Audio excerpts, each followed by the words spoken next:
दोस्तों, आज मैं आपको सुनाने जा रहा हूं अपनी मंडली की सदस्य राखी सिन्हा की लिखी कहानी प्रियमवदा। बाहर ट्रक खड़ा था। अब उन 2 कमरों के छोटे से ऑफिस को खाली करने की बारी थी। मेज, कुर्सियां, कंप्यूटर, अलमारी और न जाने कितनी छोटी छोटी चीजें जिन्हें मैंने बड़े जतन से जोड़ा था। उदित ने मेरी मदद के लिए छुट्टी ले रखी थी। मैं देख देख कर अंदर से चीजें बाहर भिजवा रही थी और वो उन्हें ट्रक पर लदवाता जा रहा था। दोपहर तक करीब करीब सब खाली हो गया था। आखिर में मैंने चारों तरफ नजरें दौड़ाई, कहीं कुछ छूट न रहा हो, और मेरी आंखें कोने में पड़े उस भारी भरकम कार्टन पर जाके जम गईं। उसमें शायद कुछ पुरानी फाइल्स थीं। मैंने उस भारी भरकम कार्टन को दोनों हाथों से उठा लिया।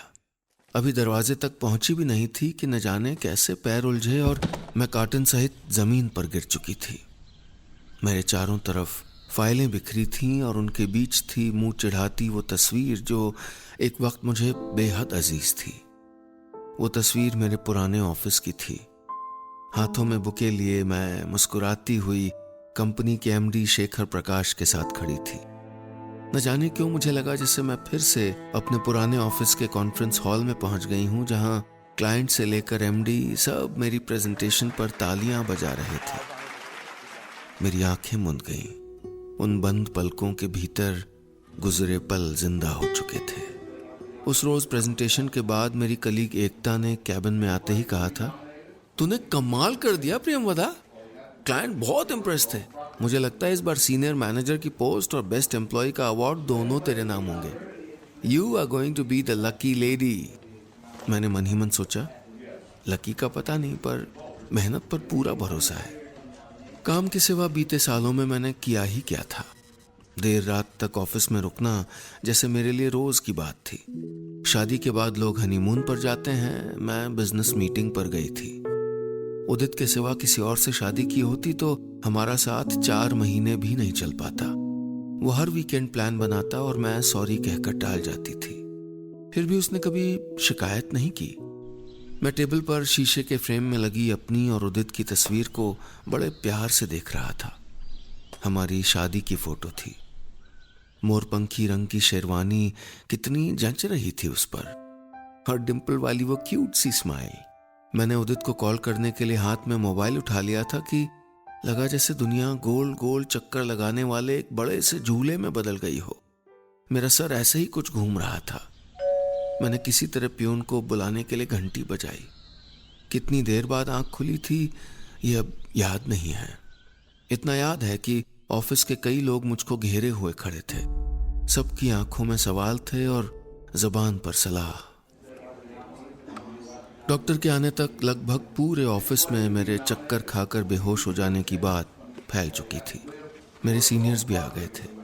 डॉक्टर ने मुझको देखकर कहा, सेहत पहले काम बाद में, देखो खुद को, यू आर ओवरबर्डन्ड विद वर्क, और प्रिस्क्रिप्शन को विटामिन और आयरन की कैप्सूल से भर दिया था। सेहत पर मैं पूरा ध्यान दे रही थी, अपनी भी और अपने होने वाले बच्चे की भी। 5 महीने की प्रेगनेंसी में ऐसा पहली बार हुआ था। मुझे थोड़ी फिक्र हुई।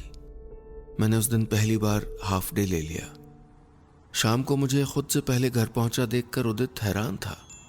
आज तुम पहले? कहते हुए उसने खुद को चिकोटी काट ली थी। बोला, चेक कर रहा हूं, सच है कि मेरा इल्यूजन? हम दोनों हंस पड़े थे, लेकिन सुबह की बात सुनकर उसके चेहरे की हंसी गहरी चिंता में बदल गई। मेरा हाथ अपनी हथेलियों में दबाते हुए उसने कहा था, जो चाहे करो पर काम के लिए खुद को इग्नोर मत करो। उस रात वो जागता रहा। कभी कंप्यूटर के आगे बैठे रहने से मेरी आंखों के नीचे पड़े गड्ढों को देखता, कभी मेरा माथा सहलाता। ऑफिस के अगले कई हफ्ते आपाधापी में बीते, जैसे हमेशा बीतते थे। बस एक चीज बढ़ी थी, मुझे तरह तरह की सलाह मिलने लगी थी। एक कहता, प्रियमवदा, मुझे लगता है तुमको काम का स्ट्रेस कम लेना चाहिए। दूसरी कहती, प्रियमवदा, मेरे ख्याल से तुम एक लंबा ब्रेक ले लो ना। तो कोई कहता, तुमको भी फैमिली प्लानिंग नहीं करनी चाहिए थी। मैं सर झटक कर सबकी बातें अनसुनी कर देती थी। मुझे पता था मैं क्या कर रही हूं। मैं सब संभाल रही थी। मेरी 4 साल की मेहनत का नतीजा निकलने वाला था। अनऑफिशियली मैं और सब जानते थे कि मेरा कंपनी की अगली सीनियर मैनेजर बनना तय था। मैंने तो ये तक सोच के रखा था कि प्रमोशन के बाद क्या कहूंगी, मेरी स्ट्रैटेजी क्या होगी, मेरी टीम में कौन कौन लोग होंगे। आईने के आगे मुझे जब तब स्पीच की रिहर्सल करते देख उदित चिढ़ाया करता था, और अगर तुम्हारा प्रमोशन नहीं हुआ तो मैं तुनक जाती। ऐसे कैसे नहीं होगा? तुम्हें कदर नहीं अपनी बीवी की? कभी मेरे ऑफिस आके देखो। मेरी प्रेजेंटेशन रंग लाई थी। क्लाइंट के साथ वो डील करीब करीब पक्की थी। ये बताने खुद एमडी मेरे केबिन तक आए थे। फोन पर उदित को ये सब बताते हुए मैं जैसे इंद्रधनुषी चरखे पर सवार थी। मेरी प्रेगनेंसी को 6 महीने हो चले थे। मैं और उदित रोजाना साथ साथ कैलेंडर की पिछली तारीख को रेड पेन से काटते और उस दिन का इंतजार करते जब हम मेरा प्रमोशन और हमारे बच्चे का दुनिया में आना एक साथ सेलिब्रेट कर सकें। मैंने देर रात काम करना कम कर दिया था। डॉक्टर का कहना था अच्छी नींद जरूरी है, अभी तुम्हें थोड़ा रेस्ट भी करना चाहिए। मेरे हिसाब से सब कुछ ठीक ठाक जा रहा था, लेकिन वो सिर्फ मेरी सोच थी।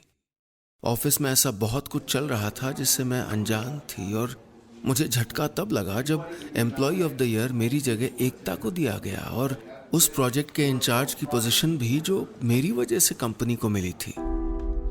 मैं इस बारे में अपने सीनियर से बात करना चाहती थी। एक बार में उसको मुझसे लेकर किसी और को दे दिया गया। हाथ में चिट्ठी पकड़े मैं छोटे छोटे कदमों से लिफ्ट की तरफ बढ़ रही थी। मन में एक साथ कई बातें चल रही थीं। गुस्सा था, तकलीफ थी, सवाल थे। मैनेजमेंट रूम के बाहर मैंने करीब 1.25 घंटे इंतजार किया और फिर मुझे बुलाया गया। अंदर कई सीनियर ऑफिसर्स बैठे थे। मैं कुछ पूछती इससे पहले मुझसे ही सवाल जवाब होने लगे। अब कैसी तबीयत है तुम्हारी प्रेमवदा? मटर्निटी लीव के लिए अप्लाई कर दिया तुमने? नहीं किया तो कर देना, फॉर्मेलिटीज में टाइम लगता है। मैंने उनकी बात बीच में काट दी। सर, आप लोगों ने एकता को एम्प्लॉय ऑफ द ईयर चुन लिया, मेरा प्रोजेक्ट भी उसको दे दिया, क्या मैं इसका कारण जान सकती हूँ? मुझे जवाब मिला, ऐसा जवाब जिसकी उम्मीद कम से कम मैंने तो नहीं की थी। उनका कहना था कि क्लाइंट को एक ऐसा इंसान चाहिए जो उनके साथ दिन रात किसी भी वक्त काम कर सके, और मैं 6 महीने की प्रेगनेंसी के साथ उस खांचे में फिट नहीं थी। वो कंपनी के बेस्ट एम्प्लॉय के साथ काम करना चाहते थे, इसलिए अवार्ड भी एकता के नाम कर दिया गया। आखिर में एमडी ने 2 लाइन कही थी, sometimes we have to adjust Premvada. Senior manager की पोस्ट तो तुमको दे ही रहे ना, जैसे मुझको प्रमोशन देकर वो मुझ पर कोई एहसान करने जा रहे हों। सच कहूं तो मुझे बहुत बुरा लगा था। मेरी अब तक की मेहनत को उन्होंने एक ऐसे कारण के लिए दरकिनार कर दिया था जो मेरी नजरों में कहीं से भी जायज नहीं था। उदित से ये सब कहते हुए मेरी आंखें लाल हो गई थीं। गुस्से से या तकलीफ से ये अब तक नहीं समझ सकी। उदित ने मेरा सर सहलाते हुए समझाया, कोई बात नहीं, ऐसे बहुत प्रोजेक्ट्स आएंगे, अवार्ड्स होंगे, सोचो सीनियर मैनेजर तुम ही बनोगी। अच्छा सुनो, प्रमोशन के बाद मैं तुमको मैनेजर साहिबा बुलाऊंगा और तुम मुझसे कहना, ए उद्दू, बर्तन साफ नहीं धुले। खराब मूड में भी मैं हंस दी थी। कभी कभी लगता है उम्मीद हमारी सबसे बड़ी दुश्मन होती है। ये ना आपको हारने देती है न चैन से जीने। बैल की तरह ख्वाबों से जोते रहती है जैसे मैं जुती थी। प्रेगनेंसी का 7वां महीना मेरे लिए थोड़ा मुश्किल था। हालांकि मेरी मदद के लिए मम्मी आ गई थी। उदित ने मम्मी से मजाकिया लहजे में शिकायत की थी, वाह माँ, बहू के लिए प्रोफेसर गिरी छोड़ के आ गई। अरे बेटे पे भी कभी इतना ध्यान दे दिया होता। मम्मी ने आने के साथ मेरे पूरे दिन का रूटीन बना दिया था। मुझे ऑफिस में फोन भी करती थी, सेब खाए कि नहीं, अरे आयरन टैबलेट्स ले लेना। मुझे अच्छा भी लगता था और बुरा भी। अच्छा इसलिए क्योंकि वो मेरा इतना ध्यान रख रही थी, और बुरा इसलिए क्योंकि मैं बच्ची थोड़ी थी जिसे एक एक चीज बताई जाए। वो वक्त कुछ सबसे खूबसूरत पल दे गया था। मैं, मम्मी और उदित घंटों आने वाले बच्चे के नाम पर बहस करते। कभी मैं उदित से लड़ पड़ती और कभी वो अपने सुझाए नाम पर अड़ जाता। हम सब साथ में खिलौने, कपड़े खरीदने जाते। हमारा एक कमरा खिलौनों से भर गया था। पालना, गुड्डे गुड़िया, बॉल्स और न जाने क्या क्या। मेरे वार्डरोब के एक हिस्से में आने वाले नन्हे मेहमान के कपड़े भरे थे। छोटे छोटे मोजे, रंग बिरंगी फ्रॉक्स, पजामे, जूते। जैसे जैसे मेरे अंदर एक नन्ही जान आकार ले रही थी, वैसे वैसे मेरे पेट का साइज भी बढ़ता जा रहा था। मैं जब ढीले ढाले कपड़ों में ऑफिस पहुंचती तो हर तरफ कानाफूसी शुरू हो जाती। नई नई सलाह मिलती, मेरी छुट्टियों को लेकर सवाल होते। मैंने छुट्टियों के लिए अप्लाई कर दिया था, लेकिन सिर्फ 3 महीने के लिए। मम्मी और उदित ने इस फैसले में मेरा साथ दिया था। प्रमोशन लिस्ट इसी महीने निकलनी थी और सीनियर मैनेजर बनने के बाद मेरी जिम्मेदारी और भी बढ़ जाती। सोमवार को प्रमोशन की लिस्ट आने वाली थी। संडे की रात बेचैनी में कटी। एक करवट से दूसरी, दूसरी से तीसरी। उदित खींच रहा था, यार दिक्कत क्या है? टाइम देखो, रात के 2 बज रहे हैं, प्लीज सो जाओ यार। उदित की बात सुनकर मेरा मुंह बन गया था। मैंने कान पकड़कर सॉरी कहा तो वो मुस्कुरा दिया। चलो माफ किया। पता है, मैं भी ऐसे बेचैन हुआ करता था जब बोर्ड एग्जाम के रिजल्ट आने वाले होते थे। उसके बाद हम दोनों सोए नहीं, बातें करते करते रात बिता दी। सुबह मैंने अपनी क्रीम गोल्डन कलर की चौड़े पार वाली साड़ी निकाली, वही जो केरल ट्रिप के दौरान खरीदी थी।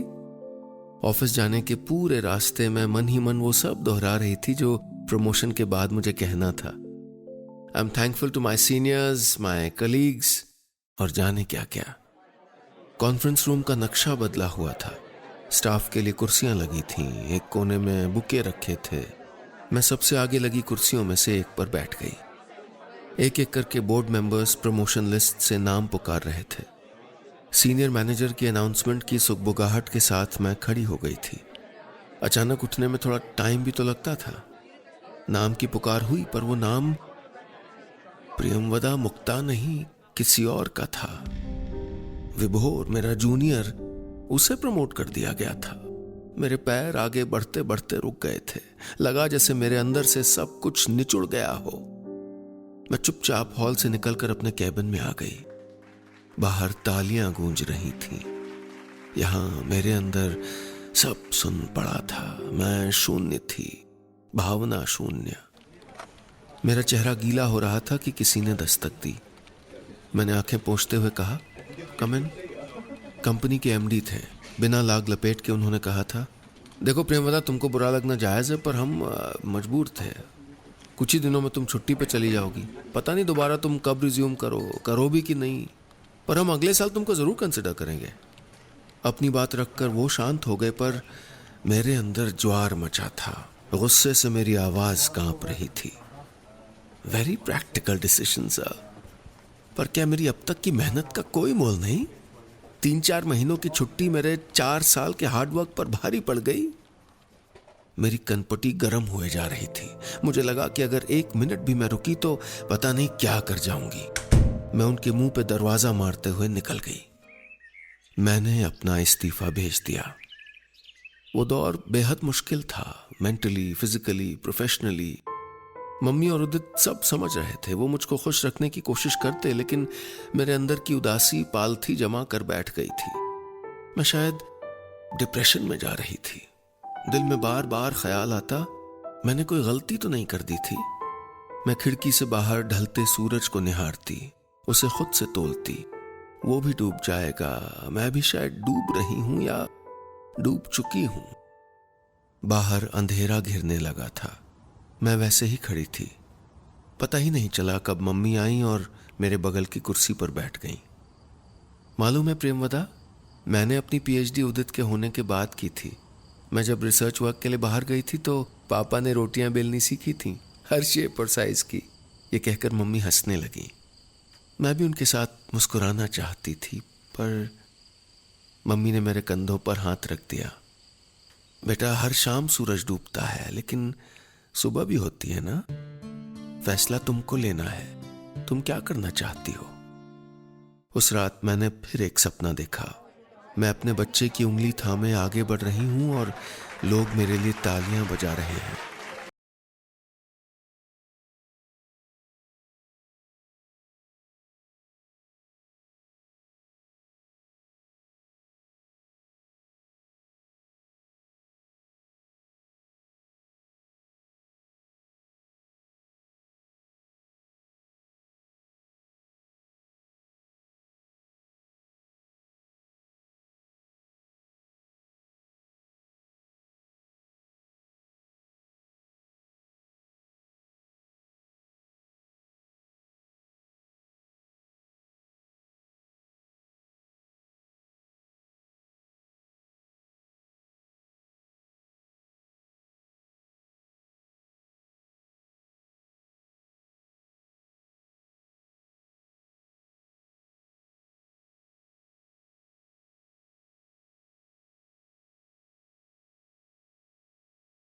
से बड़ा कुछ करना था।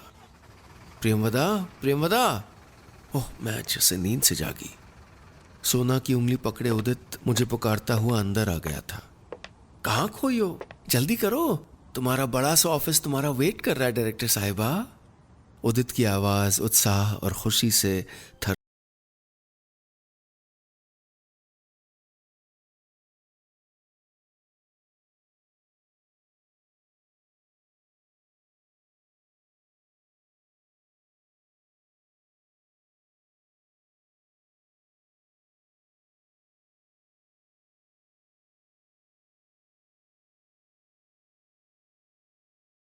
दोस्तों, कहानी खत्म, पैसा हजम।